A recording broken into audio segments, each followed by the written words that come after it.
Amados, abençoados, graça e paz.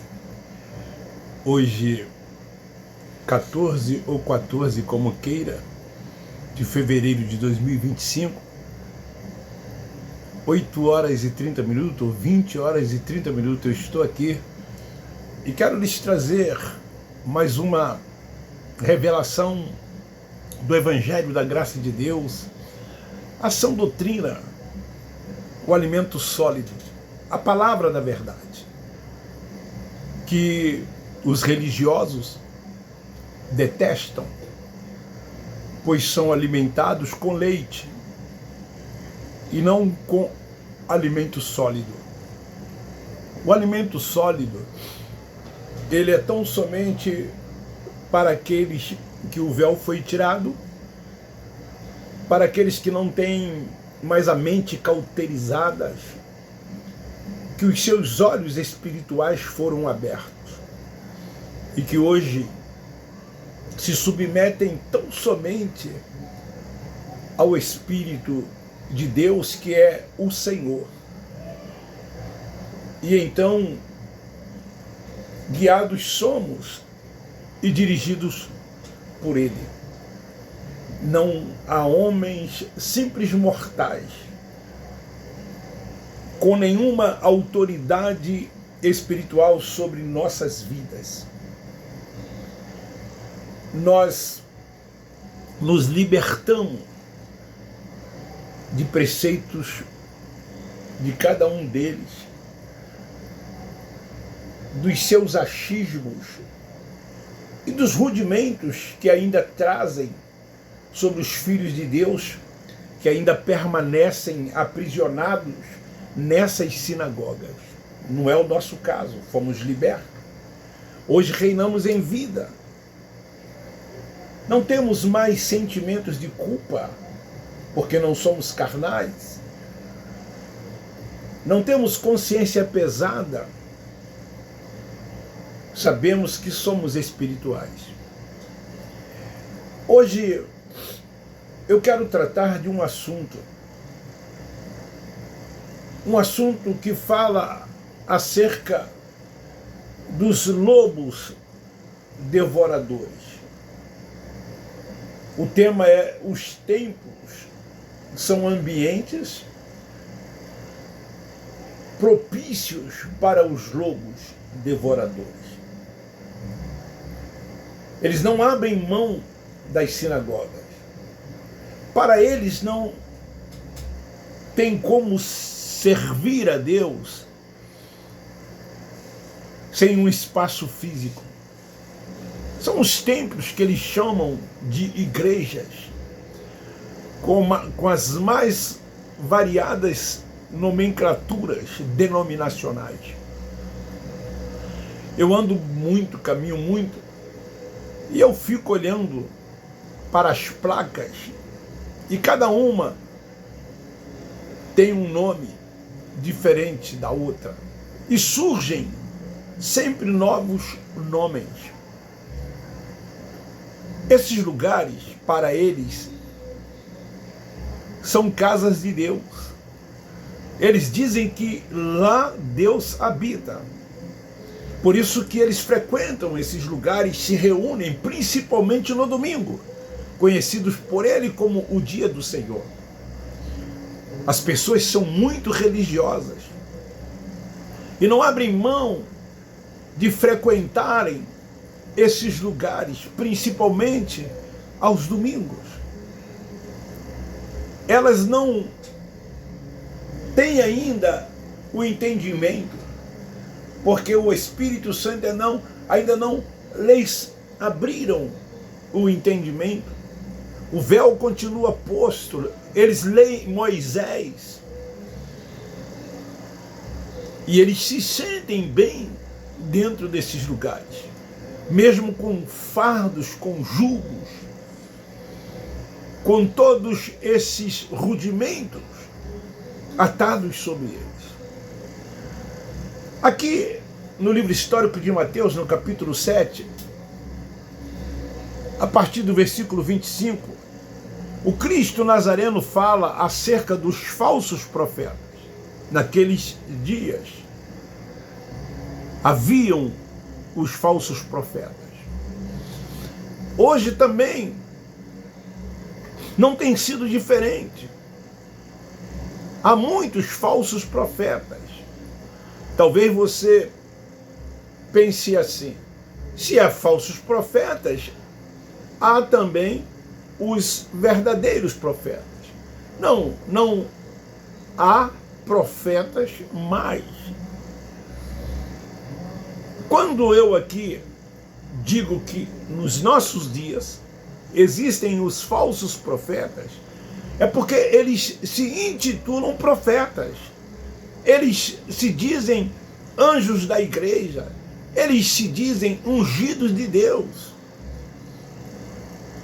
São nomenclaturas criadas por eles para estarem em primazia, num patamar acima aos demais, a fim de que os demais estejam sob as suas lideranças. Então Jesus diz: acautelai-vos, porém, desses falsos profetas, que vêm até a vós disfarçados em ovelhas, mas interiormente são lobos devoradores. Por que falsos? Porque eles enganam. Porque eles mentem. Não dizem a verdade.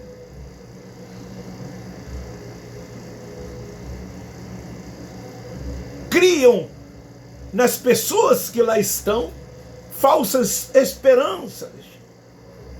Eu poderia aqui citar várias falsas esperanças que os filhos de Deus que lá estão vivem na expectativa. Expectativa do arrebatamento, da ressurreição,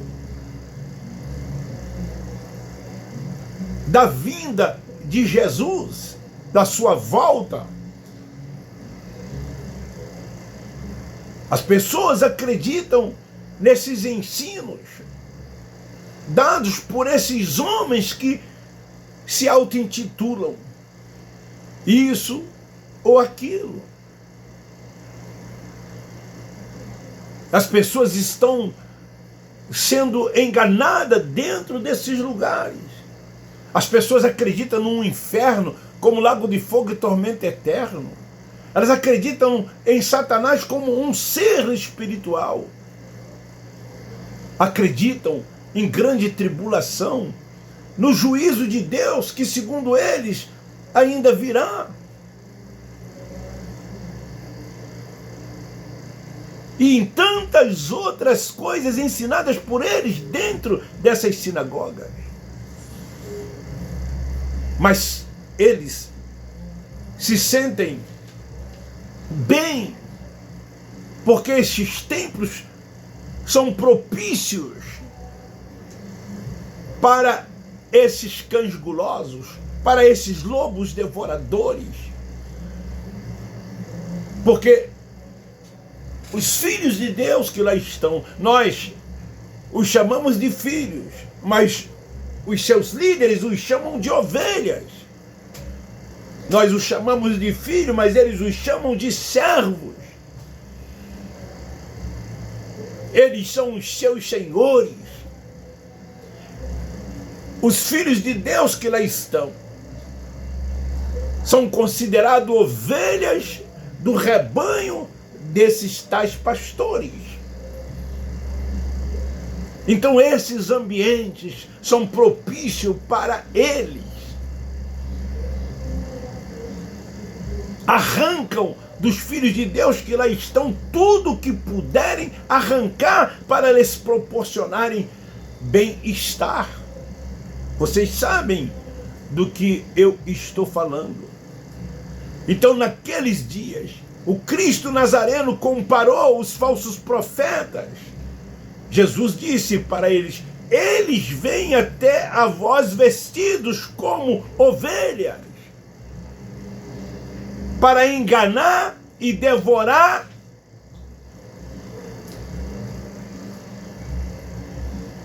É isso que eles fazem. Também nos nossos dias. É isso que eles têm feito.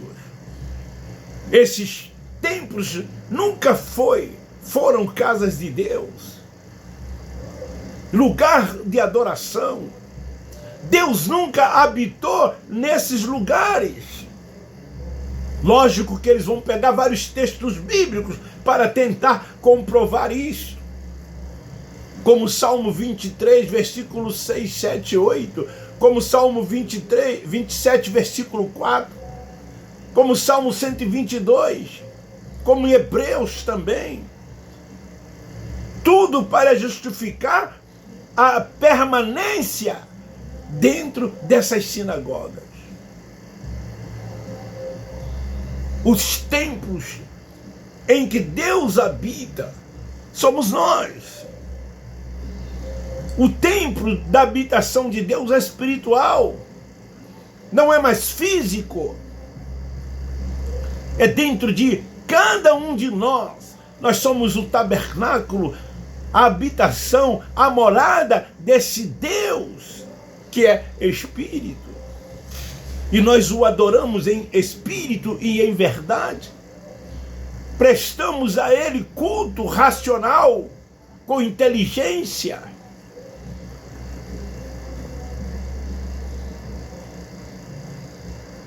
Nós nos compadecemos dos nossos irmãos que lá estão, porque eles são enganados por esses lobos devoradores. São isso que eles são. E nós não temos medo de chamá-los assim, sem nenhum peso de consciência. Não temos medo de nenhuma consequência, porque essa é a verdade que muitos têm medo de dizer.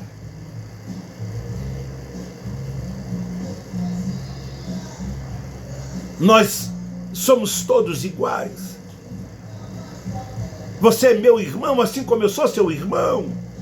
Algumas pessoas até ainda vão lá no comentário, me chamam de pastor. Eu não sou pastor. Eu sou igual a você. Estamos no mesmo patamar. Deus é o Senhor de cada um de nós.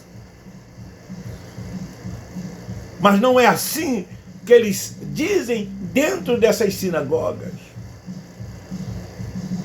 E essas pessoas que lá estão são tão influenciadas por eles que elas acabam os defendendo. Quantas das vezes eu ouvi quando lá está, não toqueis no ungido de Deus, mesmo que se falasse uma verdade sobre eles. Muitos têm medo de Deus pesar a mão, porque eles dizem que Deus pesará a mão contra quem ofender o ungido de Deus. Eu me lembro de um pastor de uma grande instituição pentecostal, há vídeos na internet, ele dizendo que não se deve tocar no ungido de Deus, por mais que ele venha cometer, seja lá o que for, é problema dele com Deus e Deus com ele, e que os membros não têm direito de tocar nos ungidos de Deus. Lógico, ele está defendendo a sua classe, os seus interesses, as suas conveniências. Não é o nosso caso. Nós não temos medo de dizer esta verdade, porque nós não estamos falando aqui de A, B, C ou D. Nós estamos aqui combatendo o sistema religioso doutrinal. Então eles nunca foram ungidos de Deus. Eles não são anjos de igreja. Eles não são profetas. Eles têm nomenclaturas dadas por eles mesmos, segundo os seus interesses e segundo as suas conveniências. Colocam as suas mãos sobre a cabeça um do outro, derramam um azeite sobre um e outro, e ali os consagram a isso ou aquilo, dando-lhes título, para que eles possam desfrutar de uma primazia. Deus é Senhor de tudo e de todos. O Espírito é o Senhor. É Ele quem dirige, é Ele quem governa. Ele é Pai dos Espíritos, Ele é Pai de todos nós, e é tão somente a Ele que nós nos submetemos. Então fica aí esta palavra. Esses lugares têm sido ambiente propício para que esses lobos devoradores possam reinar, habitar, tirar proveito, aprisionando os filhos de Deus, acharcando-os, arrancando dos filhos de Deus que lá estão tudo que eles puderem arrancar. O interesse deles maior, a corda desperta, é o dinheiro. Tudo deles terminam em dinheiro. Eles não terminam uma reunião dessas que eles fazem sem falar em dízimo e sem falar em oferta. Eles agora, com esse calor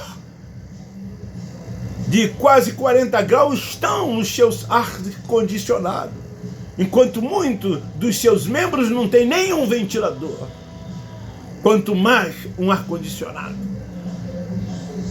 A conta de luz vem alta, e muitas das vezes os seus membros não podem pagar, mas eles têm conforto, seus carros luxuosos com ar-condicionado, frequentam restaurantes refrigerados.